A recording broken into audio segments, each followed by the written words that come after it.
Hello, writers. I'm Josiane Fortin, and today I'm interviewing Devon J Hall. Devon is the self-published author of the book Uncomfortable Short Unedited Essays from the Loudmouth Brown Girl. So please tell us a little bit about you. Hi, everyone. Thank you for having me. So I'm the Loudmouth Brown Girl. I got the name because I got arrested for having a panic attack on a WestJet airplane, and the cop called me a loudmouth brown something else that I don't like using. And I told him I was going to make that the most famous brand in the world. And then I came home and I started smoking weed, and then I started writing about mental health and sexual trauma and life after abuse, just as a way to get it out of my head.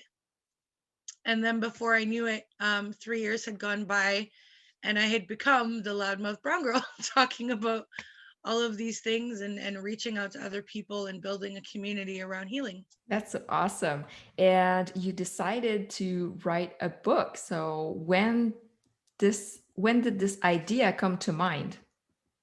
Oh my goodness. So I had the last 4 years have been really difficult for everybody around the world. And when you finally come to this place of, I need to heal, especially when you're dealing with complex trauma, you're not really sure what that looks like or how it's going to happen. And so I had decided that I was going to wait until I had written 500 posts on the Loudmouth Brown Girl website before starting to write a book. And one of my writer friends at the time said, "Why are you waiting? Like, what's holding you back?" I realized that what was holding me back was fear. I was afraid of how it would be received. I was afraid of how people would respond to it. And so I smoked a joint one night and I just started writing. And then I looked up and 5 days had gone by and I went, "Oh my goodness, I've written a book." And then I went and I cried for like 2 hours about how no one was going to read it and how it was going to be terrible. And it was one of the most cleansing and spiritual experiences of my life. How long did it take you to write the whole thing? And did you go through like a second draft, or how did that work for you? Oh my goodness. Okay, so writers everywhere are going to hate me, especially like professional writers who've been doing this for 30 years. From beginning to end, it took about a week and a half to write the book.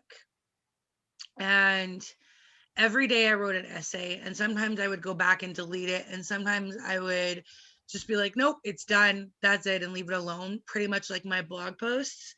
And then the reason that I decided to publish it was because I knew that if I didn't publish it right away, I was going to get scared and I wasn't going to publish it at all. So, and this is why you should not write when you're stoned,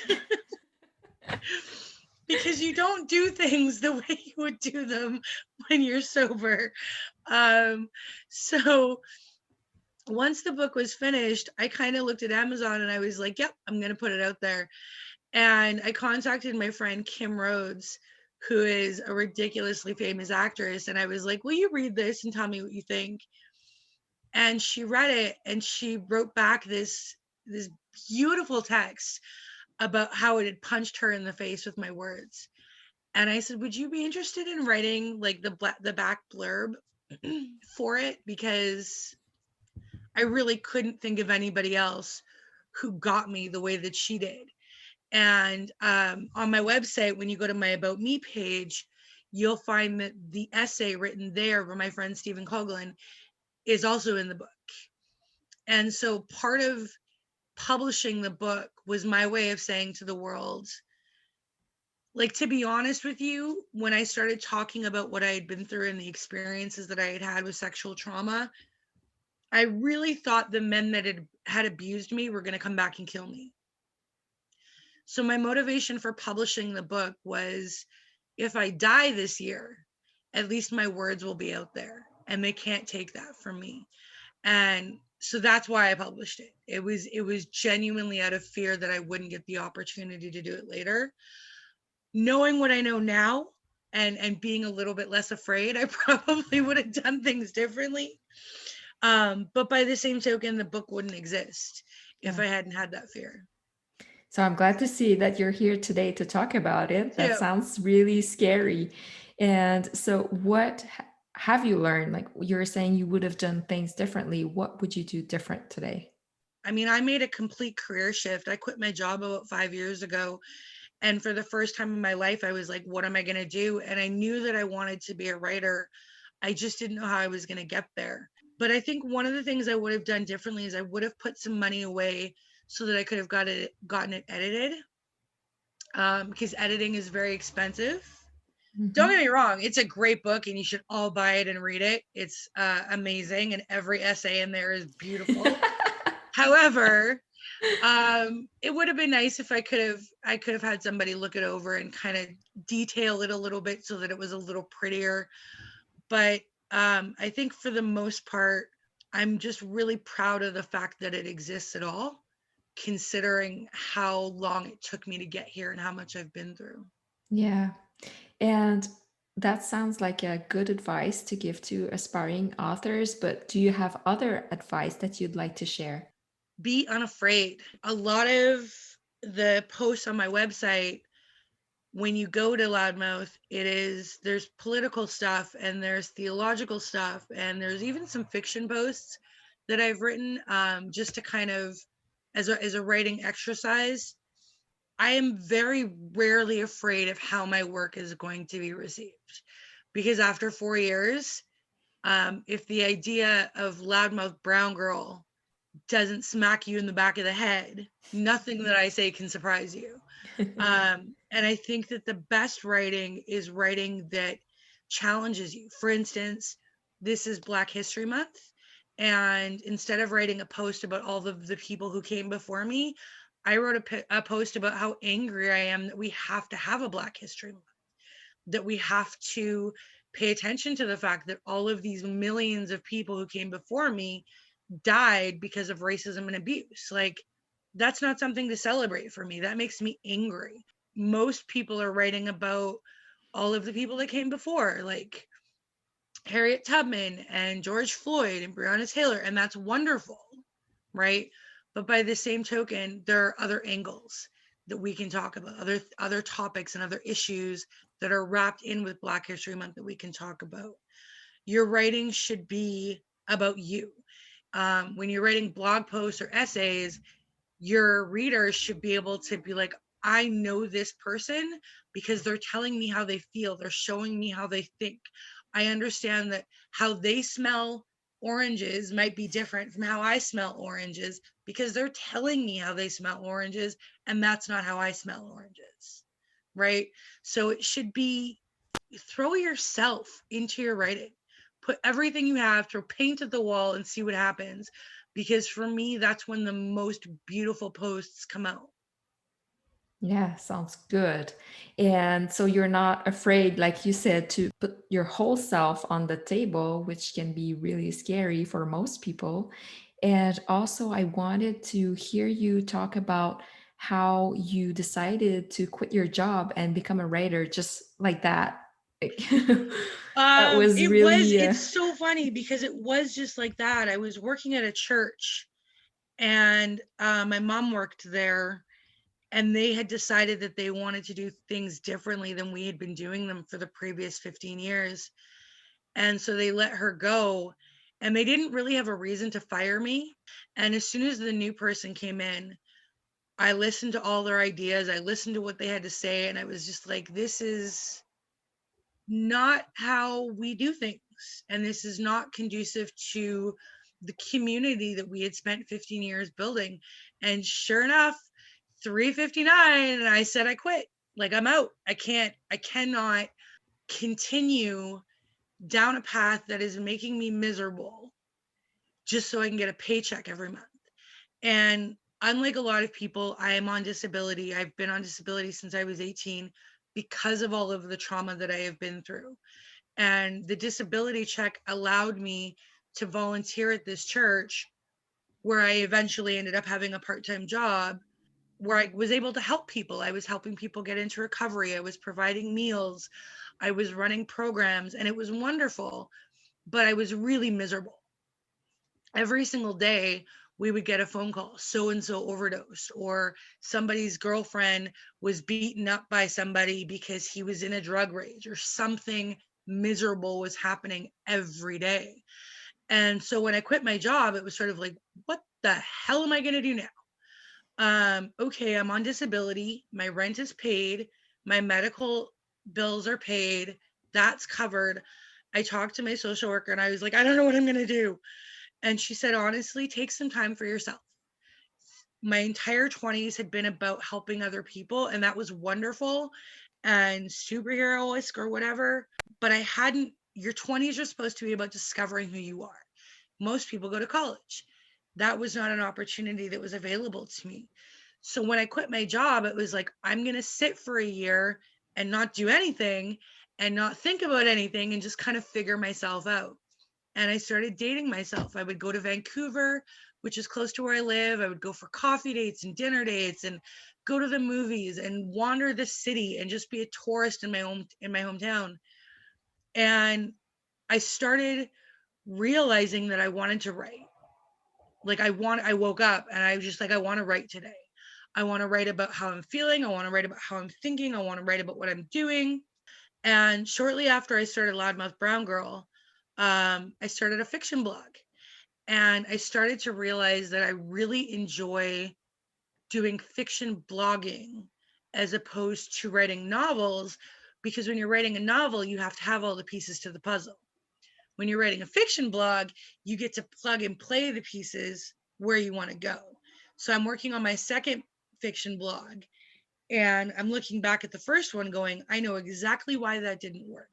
It's because this sentence belongs here and that sentence belongs there. And in my second fiction blog, I'm starting to figure out that all the pieces that didn't fit in the first blog are fitting together in the second blog. And so quitting my job and starting to write just seemed like a natural progression. Like I had the time to do it. When the pandemic hit, I was like, okay, so now we're turning this into a business because you can't just sit around and write for the sake of writing. Like you have to actually be able to prove that you can make a living at it. And I have an opportunity coming up where I will be paid for the first time to talk about being a creative.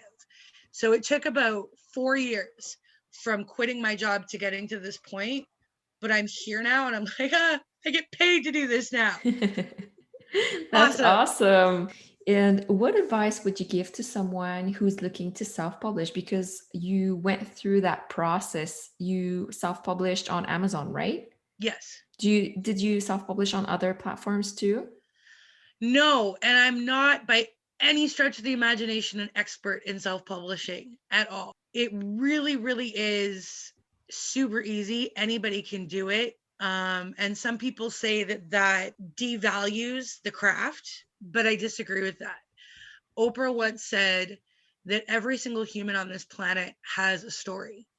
And to prove that fact, she once opened up a phone book and called a bunch of people live on her show and said, will you come be on my show? And then she had them on her show to tell their stories. But each one of them had a fascinating story about who they were and how they became who they became. My style is going to be to punch you in the face and tell you that if you want to do something, you got to get up off your butt and get it done. Yeah. My friend Anya, however, another Black writer, is going to be a little bit more considerate and kind and loving and supportive. I'd like to know, how do you promote your books? Because it's always hard when you're self-published or even when you're traditionally published to get people to hear about you and about your book. So what has been effective for you? What have you tried? Okay, writers everywhere are going to hate me for this too. I don't promote my book. Okay. And I have a very specific reason for that. And it's not because I don't want the book to sell. It's not because I don't want people to read it. It's because even though I've done about 7 of these interviews now, I think, I am still an introvert and I don't like talking about myself. I'm looking at you as we're doing this conversation, and I can see myself out of the corner of my eye, and I'm trying to ignore that as much as possible. Like I'm wearing my hoodie because it is literally my safety net. Like it makes me feel more comfortable and safe. I do not like promoting myself at all. I can promote a blog post until the cows come home. But to promote my book, it's like the more eyes that see it, the more that there's going to be a chance people are going to be like, hey, wait a minute. I don't agree with this. And I want to talk to you about why I don't agree with this. And then an argument's going to ensue. And then I'm going to have to tell them why they're wrong. And I don't want to deal with that trauma. So I don't promote my book. However, that being said, I have learned that a great way to promote your book is to talk about it in podcasts, because people are going to want to know what you had to say. Why is this book important? Why does it matter to me? Maybe I should go see what they have to say. When people ask me questions about what it means to be a Black creator, I'm like, have you read my book? In the book, you'll read an essay about, it's directed at white families who have adopted Black kids. And it talks about how to take care of their hair, how to get them connected with other Black kids in the community, what kind of responsibilities come with raising Black children, because raising Black children comes with different responsibilities than raising white kids. You're gonna have to have the conversation about the fact that you're Black or you're mixed race, and other people are gonna have issue with that. When Black people or white people ask questions about X, Y, or Z, I point them to my book. It's a great marketing tool. It just is. What inspired you to write about adoption? Were you adopted yourself? No, I wasn't adopted, but my mom is white. She's English, Irish, Scottish, and Gypsy. And then my dad is Jamaican. So I often joke that I am the whitest Black girl on the planet, because my mom she's got a lot of white in her. And growing up, she didn't know how to take care of my hair. She didn't have anybody to teach her how to get me connected to other Black kids. We didn't have a lot of Black kids in our communities growing up.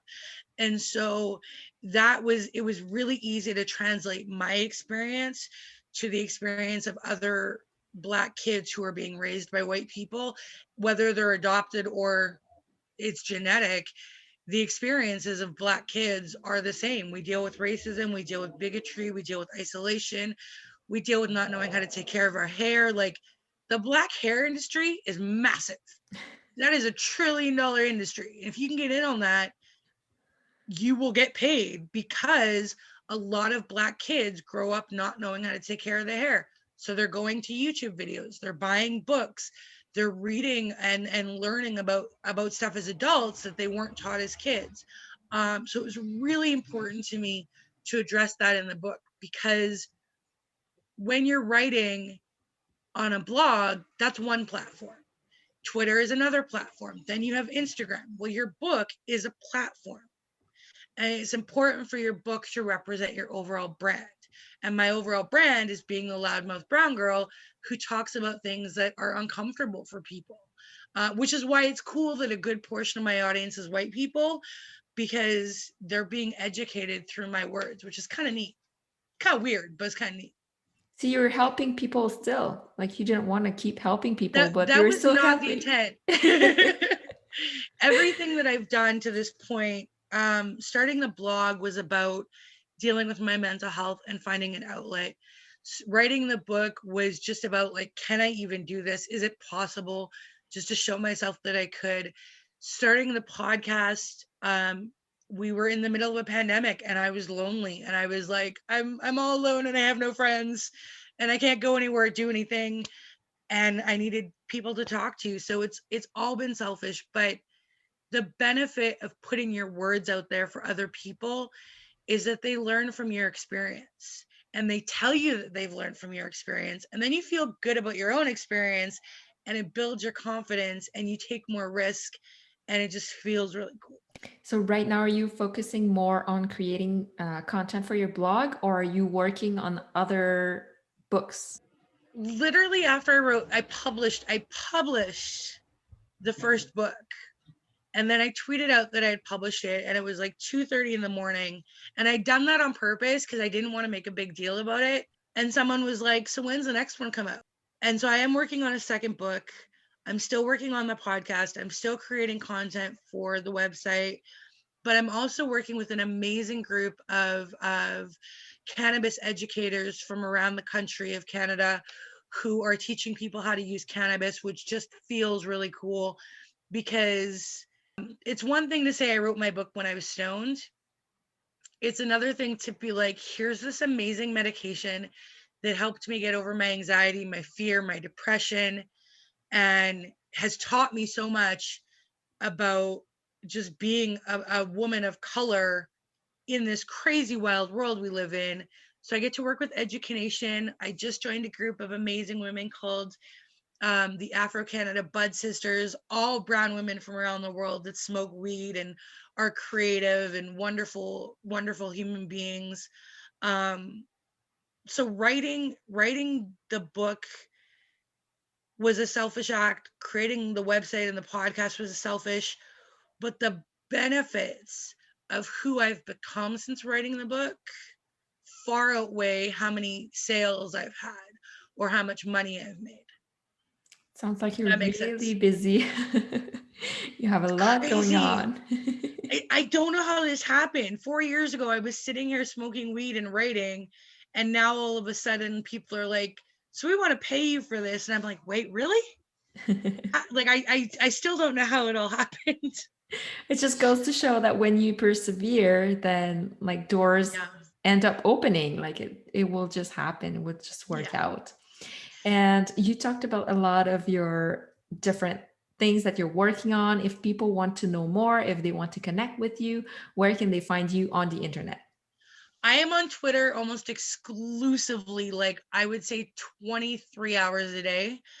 So you can find me on Twitter at Devon J Hall, Facebook at Original LMBG, Instagram and at loudmouthbrowngirl.com. Awesome. I'll make sure to share all those links in the show notes. Thank you so much, Devon, for being on the Thank you for podcast having today. me. It You're was a such a pleasure. wonderful, wonderful host. Thank you.